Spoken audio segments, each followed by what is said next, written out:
Was live and you all saw it, and there you go. Grand risings, everyone. This is mystical Ariel here to shake the matrix, expand our minds, and make us all think. Apparently that was quite a glitch in the system right there, but hey, we started off letting you all know we are in a false system. But anyways, today we want to talk about the fear beneath all fears. So welcome, everyone. Welcome to this morning's teaching. We're going to enter one of the deepest layers of this entire teaching and series that we've done. To be honest, pulling back the layers of this existence and the biggest fear that we have all faced, every one of us. There's not one single person in the face of this planet that has not come against this fear. And so we're going to pull that back, and we're going to introduce the truth of our existence and adding us to really think. We have already been looked at the five cracks in reality, right? We looked at our vision, and we saw that the mind edits what we see, and we looked at what matter, and we saw that what feels solid is not solid in the ways that we thought it was. And we looked at time, and we saw that the present is being stitched together from memory, sensation, and expectation. So we're going to look at language, and we saw that the words freeze a living reality into the names, labels, and categories. And we looked at the self, and we saw that the I we defend so strongly may not be a fixed object at all. And it may be a flowing pattern, memory, sensation, identity, through story and attention and moving and through time. And then, in our last teaching, we went a little deeper into the programming, didn't we? And many of us, we spoke about the attention the economy has on us, and how it draws us attention in and tries to distract us on all around and all things by the flashings of fear news and such and such. And we spoke about fear, and we spoke about the distractions, our phones and televisions and this and that and da-da-da-da-da, everything's spinning out our minds and keeping us distracted and away from the deeper self. And we spoke about the ways a person can be conditioned to forget even who they are in the first place. And this morning, we're going to go a little bit further. We're going to take a walk towards the deepest fear that sits underneath so much of the conditioning. And you guys ready for it? We're going to discuss. Hang on.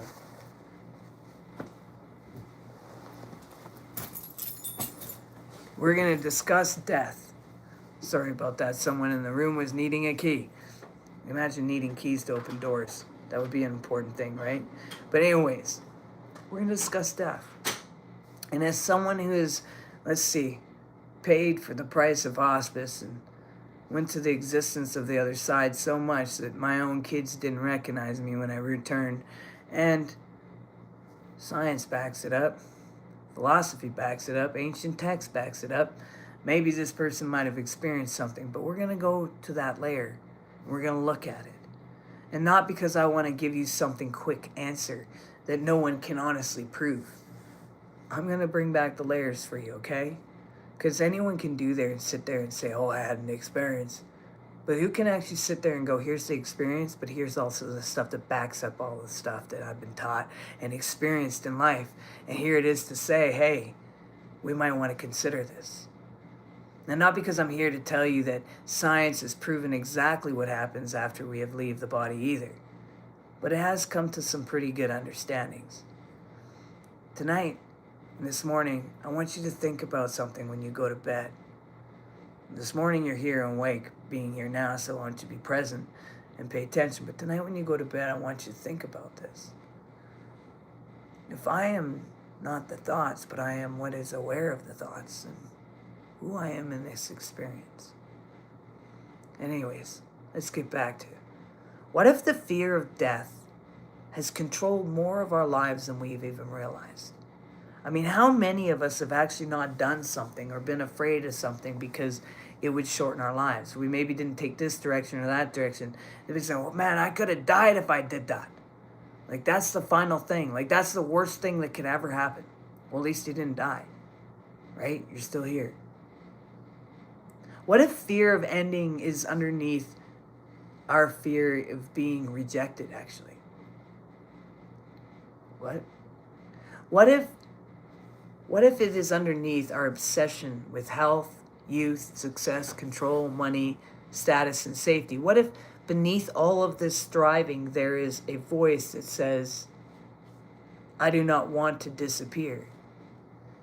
And what if that voice is afraid because it has confused the temporary identity with the deeper mystery of being? And take a breath with me for a second. And let that question enter softly. You do not have to agree with anything this morning.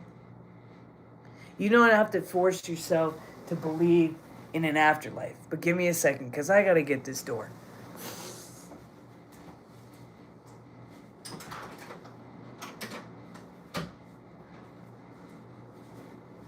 So, you don't even have to believe in an afterlife. Not at all. You don't have to deny grief even.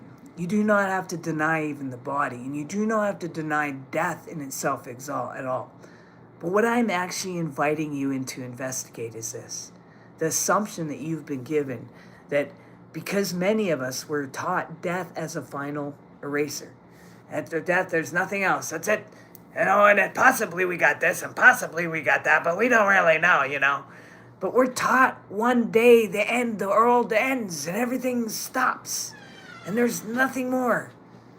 One day everything you are disappears and one day your story is over.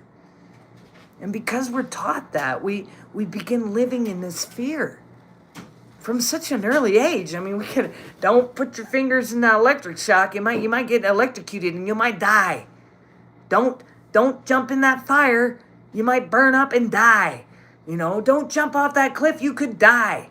I mean, that's stuff we got told over and over again because we were taught that we began to live from fear. I mean, how many of you remember, hey, how's it going? How many of you remember when you were younger, you used to climb and jump and do all kinds of things? I mean, I don't know about you. We used to call it Freaky Friday for me growing up as a kid. Every Friday we wonder what hospital was I visiting and what body part of mine was going to be messed up because I decided to jump off of something really freaking high because I figured I could fly one day. I don't know what it was, but I just always jumped off shit that was high and land on the ground, try to see if I could land on my feet from the highest spots. And I guess one day fear kicked in and decided to tell me that wasn't wise. We began treating the body as the total definition of who we are. And we began treating our names as the total definition of who we are. And we began treating the memories as the total definition of who we are. And we begin believing that if the body changes, we are losing ourselves. So, hey, can't imagine that. And if we age, we are losing ourselves. Uh-oh. Well, I guess I'm fucked. I'm halfway to 100. So there we go. We're aging. If we are sick, we are losing ourselves, right? And if we lose role, a relationship, an identity, a home, or a dream, we are losing ourselves. We're taught all this stuff. But this morning, I want to ask, what if? What if you're not only what changes? What if there is something in you that has been present through every version of you? So, the child you were, the teenager you were, the person you were 5 years ago, the person you were yesterday, the person you will be tomorrow. Thoughts changed. Your body changed. Your beliefs changed and the relationships changed. Your personality may have changed, but your wounds changed. Your hopes changed, but something has been watching all of it this entire time. And what is that? That's the real question. What is that? Something's been witnessing this entire movement. And before we decide what death means, maybe we need to ask,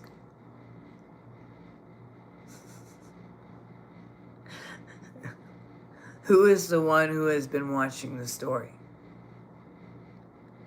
That is where we begin. What exactly do we fear losing? And when people say they are afraid of death, they may, mean things like they are fear. They may fear pain. They may fear leaving people they love. They may fear unknown. They may fear unfinished dreams. And they may fear being forgotten. And they may fear judgment. But they may fear losing their body. And they may fear losing the identity that says, this is me. But it's not. There's more to you. And all of those fears are deeply human. So let us not shame fear, first of all. Fear is not evil. Fear is often the body trying to protect itself. So understand that. Fear says stay alive, and fear says pay attention, and fear says do not walk into danger. And we do need wise fear. And we need to care for our health, and we need to seek medical care when we need it, and we need to protect ourselves, and we need to love people while we have them in our lives, and we need to take life seriously. But there is a difference between wise care and spiritual imprisonment. There's a difference between caring for the body and believing the body is the complete measure of your worth. And there's a difference between preparing for life and allowing fear of death to steal the life you are living right now. How many people are afraid of death that never actually fully live? Oh gosh, I know a ton of them. I know people who lock themselves in their house are afraid of even walking outside because they're afraid the sky is going to open up and fall on them. I'm not joking. There's agoraphobics out there, and it really does exist, and it's a condition that people live in this fear. But how many people are so afraid of loss that they never fully love? How many people are so afraid of pain that they never fully open? How many people are so afraid of the unknown that they become prisoners of the familiar? And how many of us have built an entire identity around trying not to face the fact that everything changes? And this morning, I want to offer a sentence. Death may be real, but the story I have been told about death may not be the whole truth. I want you to quietly say that to yourself. Death may be real, but the story I have been told about death may not be the whole truth. Because the human mind wants certainty. It wants clear answers. It wants to know exactly what comes next, but perhaps the mystery is asking something else from us. Perhaps the mystery is asking us not to collect another belief. Perhaps it is asking us to wake up now, to become more present now, to stop wasting this breath arguing with life, to stop postponing love, and to stop treating the body like an enemy, and to stop treating ourselves as machines who basically only value comes from the productivity, and to stop waiting until the end and to ask the question, who am I? Because that question belongs here now, not later, not after death, not after the body changes, not after you lose something, but now. That I am more than what I fear of losing. And let that be your first declaration. Not because we are denying loss, but because we are refusing to reduce to the mystery of life to fear. The identity is always changing around us. Let's return to the 5 cracks. We already saw that vision is constructed. We saw that matter is changing, and we already saw that time is constantly moving. And we already saw that language gives fixed names to moving processes. And we already saw that the self is not only one solid object. So now I want you to ask yourself, what is it that I think will die? Is it the name? Is it my personality? Is it my memories? Is it my body? Is it my roles? Is it my voice? Is it the image I have built for myself? And now I want to be clear. These things matter. Your memories matter. Your life matters. Your relationships matter. Your body matters. And your grief matters. But they are all changing already. The body you had as a child, it's gone, right? We don't have the same body as children. I don't know about you, but I mean, actually, maybe I do because I'm fitting the underwear of a 5-year-old. But most of us don't do that. We don't even fit those things anymore.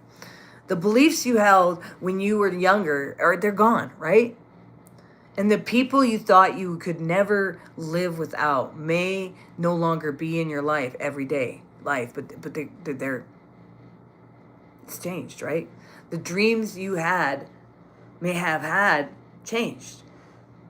And the self you thought you were may have already died many times over already. And yet, here you are. You've survived versions of yourself that once thought you were they were permanent. You have outgrown even identities you once defended and everything in you thought was the right way. You have mourned things that you thought would destroy you. You have watched chapters end, and somehow something remained. Not same personality, not same circumstances, not the same story, but the fact of being still remained. The fact of awareness still remained. The fact that you are here to say, I have changed, something still remained. And who is the one that knows you have changed? Now that's the question.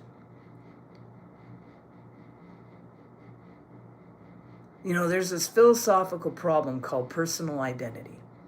Philosophers have argued this for centuries about what makes you the same person over and over time. Is it your body? Is it your body changes? Is it your memories? Is it that your memories fade, shift, and can be inaccurate? Is it the personality? But see, the personality changes through grief, through healing, trauma, love, age, and experience. It is your continuity of consciousness. But even consciousness changes through sleep, amnesia, illness, and altered states. There is no actual simple answer that everyone agrees on.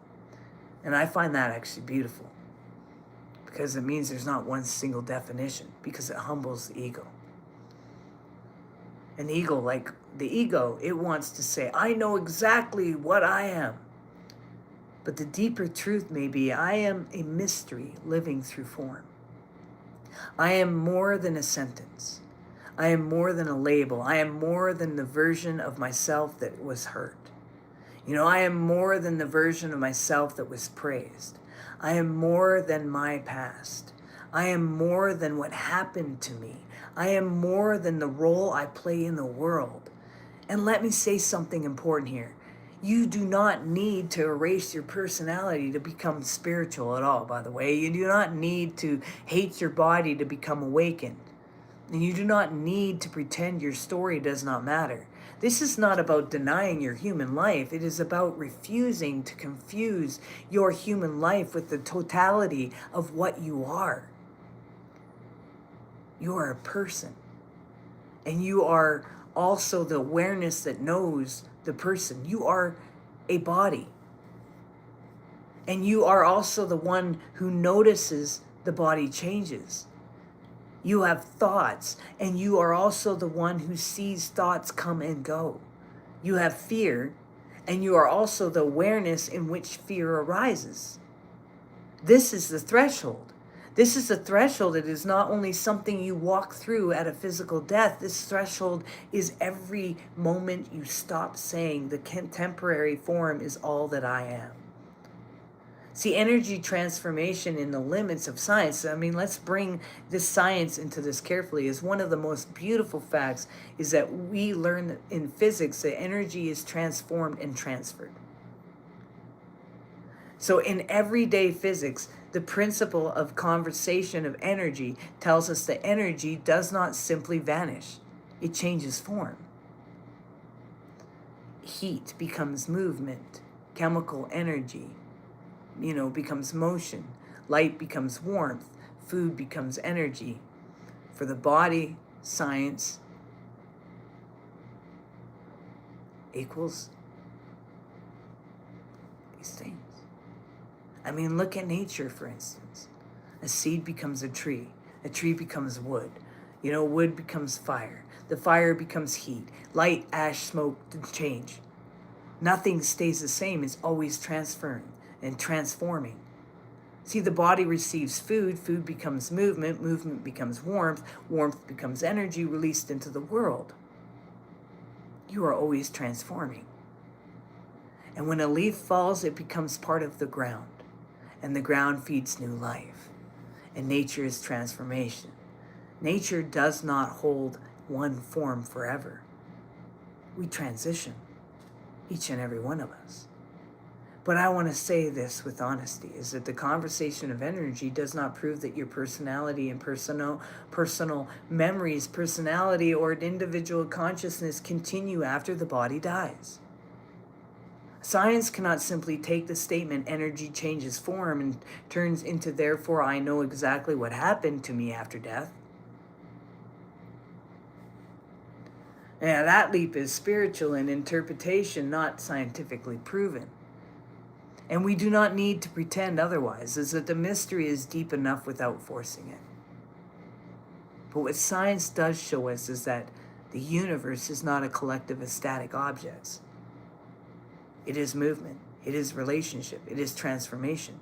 It is cycles. It is matter changes form, and it is energy moving through form. And when we combine that, the philosophical, psychological, and mystical experience and ancient teachings, we are invited into a larger question. Could the fear of the final ending be based on an overly rigid picture of what we are? Not, can I prove every answer, but have I been too quick to reduce myself to temporary form? That's the better question. Feel the difference of that. There is a difference between the blind belief and the open mystery. Blind belief says, I know exactly what happened and no one can question me. Open mystery says, I do not know everything, but I am willing to look more deeply than fear. That's what I went through. In my experience, in experiencing what happens in this body when it fades to absolutely nothing and what's on the other side, I had to take it to bring it to here. I had to find that experience in this existence here. And when I did, now here I am speaking of it. Now open the mystery and open the humble and let the grief be real. As let the mystery let science and be science, and open the mystery and let philosophy ask deeper questions. Is open mysteries let ancient texts speak without pretending they are all identical. Let's live with reverence. And that is what we are doing this morning. We're not trying to turn death into something casual. We are not pretending that losing a loved one does not hurt. It hurts. We are just telling anyone who is grieving to just be spiritual. We're not saying that either. No. Grief is love meeting change. Grief is real. Tears are real. The human heart is real. And perhaps grief can coexist with the deeper questions. What if love is larger than the form through which I first knew it? And what's the next form? Sit with that. What if love is larger than the body? What if connection is larger than the whole role? What if the sacredness of someone's life does not disappear because their form changed? You do not have to answer that. It's just let your heart question that. Let's go into the Gnostics later. And when we say Gnostics, we are not talking about the single belief system. There are many Gnostic or Gnostic adjacent groups with different stories, texts, symbols, and teachings. They did not all agree, but many of these traditions shared a deep concern that with awakening from ignorance is not ignorance is the lacking information, but ignorance is a forgetting your divine origin. And for many agnostic seekers, salvation was not merely about believing the right thing. It was about gnosis, direct knowing, inner recognition. The waking of the divine spark is that this is where their understanding of the death becomes powerful. See, Gnostic Christianity emphasized spiritual resurrection or awakening over the idea that salvation was not only about physical resurrection at the time of that time. In the frame, a person can begin to rise now from fear, from the illusion, from the false identity, from spiritual sleep. And so image in that is, what if resurrection is not only an event after the grave? What if resurrection is an awakening before the grave? What if the tomb is not only physical? What if the tomb is every belief that says you are only the body, you are only the wound, you are only the system, you are only the name, you are only the past, and you are only what they told you that you are? What if resurrection begins when you rise out of that? And what if the great death is not a physical death? What if the great death is the death of false identity? The death of the version of you that thinks it has to be proved to be worthy. The death that the version of you that believes fear is the voice of truth. The death of the version of you that gives every outside system more authority than the divine presence within. I mean, that is powerful, because then death is not only something that happens to you. Death is also something that is participating in spiritually. And you allow old identities to die, you allow old programs to die, and you allow old shame to die, and you allow the false self to loosen. And every time you do, something in you is resurrected, something more honest, something more spacious, something less dependent on approval, something more alive. And this is why the spiritual path can feel terrifying. Oh man, can it ever? Because the ego wants certainty, and the ego wants control, and the ego wants to keep everything, familiar identity. I mean, even the painful ones. I mean, the small ones. Even the identity that says, I am damaged, I am rejected, I am invisible, I am powerless. Are you really powerless? I mean, the ego would rather be miserable in what is familiar than free in what is unknown, right? But awakening says you do not have to keep worshiping on the identity that is killing your spirit. That is resurrection, not becoming a better mask, not becoming spiritually impressive, but becoming real. The kingdom within, us among all, and all around. And now I want to speak about the kingdom. You see, many people have been taught to seek the kingdom only outside themselves. They have been told it is somewhere far away, somewhere above, somewhere after death, somewhere you just get to go after you say this prayer, somewhere controlled by institutions, and somewhere accessible only through another person's authority. But there is a deeper current in the teachings contributed even to Yeshua's, that Luke 17:21 has been translated in different ways and forms, and it says this one thing, that the kingdom of God is within you, while others say the kingdom of God is among you or in the midst of you. The wording is debatable, but each possibility changes the idea that the kingdom is merely far away, some external place to go find. It says it is within you. How is it that someone external outside of you has access to what is only in you? No one does. Only you do. And in the Gospel of Thomas, we find that the mystical line of the kingdom is inside of you and outside of you.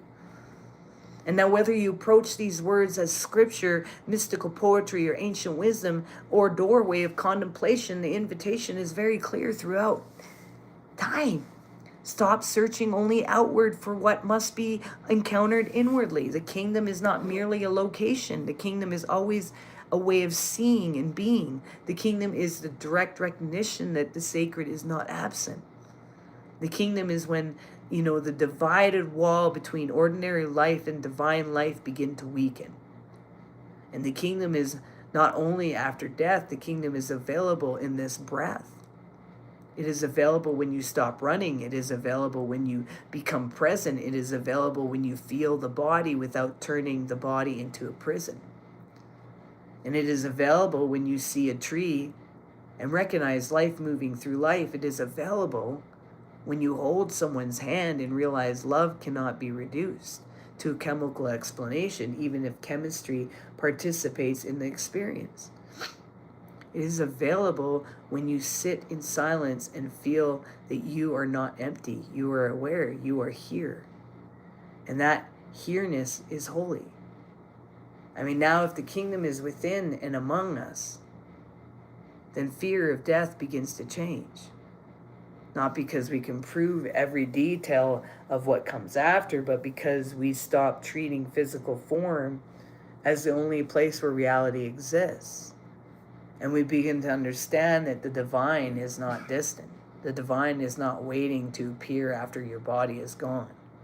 The divine is already breathing through your life, and it is already within. It has never been separated from you. So the spiritual question becomes, can I die before I die?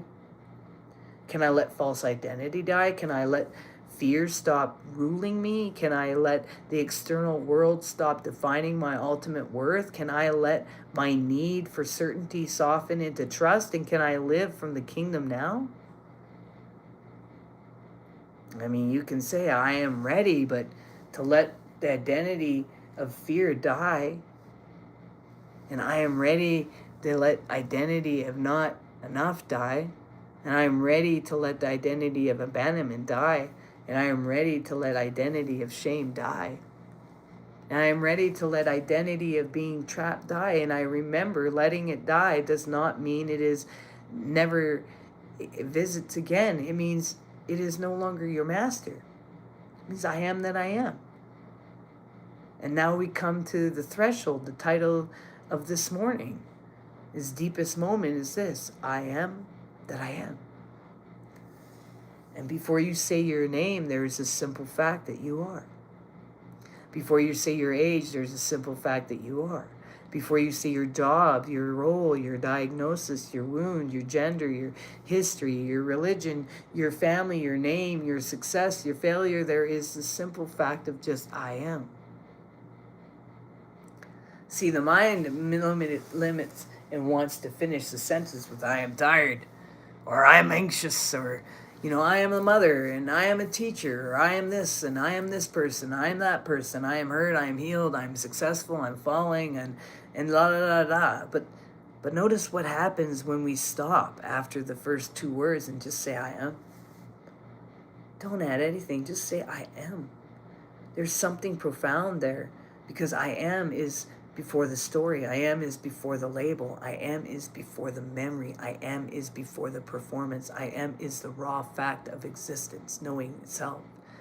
And perhaps physical death is terrifying because the personality becomes that it is the only I am. But what if the personality is an expression of being, not the source of being? What if the person you are is sacred but not separate from the deeper mystery that allows the person to exist? What if the wave is real? What if the wave is not separate from the ocean? What if you are the ocean this entire time? You don't have to turn that into some doctrine. It's just feel it for a moment. You are not nothing. You are I am that I am. You are not merely an illusion. Your life matters. Your choices matter, and your love matters. Your healing matters. But you may be more than the temporary shape through which life is appearing. You are I am that I am. To walk through the threshold is not to abandon the world. It is to stop clinging to the world as if it is the only reality. To walk through the threshold of love your body without worshiping the body. It is to love your story without becoming imprisoned by the story. It is to love people deeply without pretending you can control their existence. To care for health without letting fear become God.